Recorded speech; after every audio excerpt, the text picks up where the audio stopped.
खनन कार्य से जुड़े ट्रांसपोर्टरों ने स्टोन क्रेशर स्वामियों की मनमानी के विरोध में इटव्वा चौराहे पर धरना प्रदर्शन किया, जिसके उपरांत ट्रांसपोर्टरों ने स्टोन क्रेशर स्वामियों का पुतला फूंका और जमकर नारेबाजी की।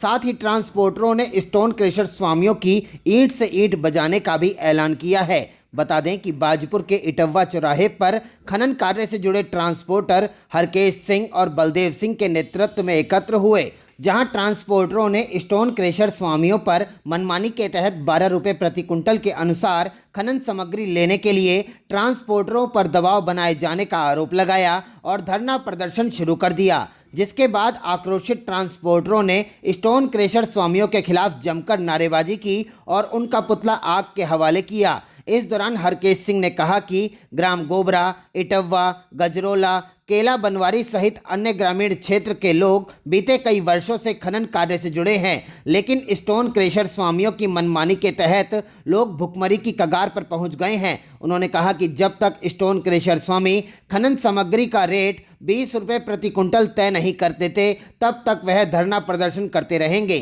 साथ ही उन्होंने जिलाधिकारी से मामले का संज्ञान लेने और स्टोन क्रेशर स्वामियों की चल रही तानाशाही पर कार्यवाही किए जाने की मांग की है।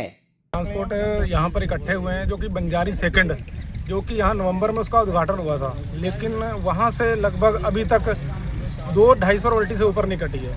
हमारा क्रैशर वालों से निवेदन है, हमारी इनसे कोई लड़ाई नहीं है, क्योंकि इन्होंने हमें रोजगार दिया है, लेकिन उचित रेट दें हमें। ट्रांसपोर्टर का इतना वो ना करें कि बिल्कुल ही उत्पीड़न कर रहे हैं, ये ऐसा ना करें, क्योंकि उचित रेट हमें भी मिलेगा तो कुछ बचेगा, क्योंकि हमने किस्तें देनी है, डबल टैक्स दे रहे हैं हम, ट्रैक्टर का टैक्स अलग दे रहे हैं, ट्रॉली का अलग दे रहे हैं। ये हमारे प्रदेश के मुख्यमंत्री से भी निवेदन है कि कृपया इस चीज़ का संज्ञान लें कि डबल टैक्स हमें किस चीज़ का देना पड़ रहा है। ट्रैक्टर का तो दे ही रहे हैं, लेकिन ट्रॉली में जो कमर्शियल है, लेकिन उसमें कोई इंजन नहीं है, कुछ नहीं है, लेकिन उसका भी हम टैक्स दे रहे हैं। तो इनसे निवेदन है कि कुछ हमारा ट्रांसपोर्टरों का सोचें और हमारी रॉयल्टी जो बंजारी सेकंड से चलती है उस पर ध्यान दें और क्रैशर वाले सब उस रॉयल्टी को उचित रेट पर लें। नवंबर में हमारा कोसी कांटा चला है, जो बंजारी दिते हैं, वहाँ से कोई रॉयल्टी ये नहीं ले रहे। हम हाथ पे हाथ रख के घर में खाली बैठे हैं और ये ना हमारा माल ले रहे, ना हमारी रॉयल्टी ले रहे। ये रेट कम करने की चाहत में है कि रेट कम करो और तब हम आपका माल लेंगे,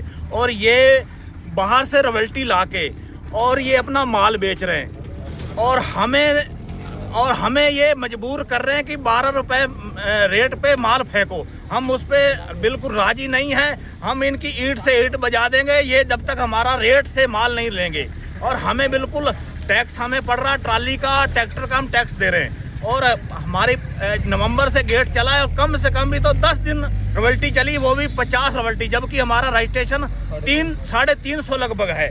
और हमारी ये मांग है आपके माध्यम से डीएम साहब से कि हमारी मांग को ये इनके पूरी करवाएं। हमारा रेट नहीं हो पा रहा, हमारे को बिल्कुल पैसे नहीं बच रहे। हमें कुल 200 रुपये प्रति चक्कर छोड़ रहा है, तो इसलिए हम नहीं चलाएंगे। ट्रांसपोर्टर सारी भुखमरी की कगार पर है, हमारी बच्चों की फीस तक नहीं जा पा रही है और ना ही हम कई रिश्तेदारी पे जा पा रहे हैं।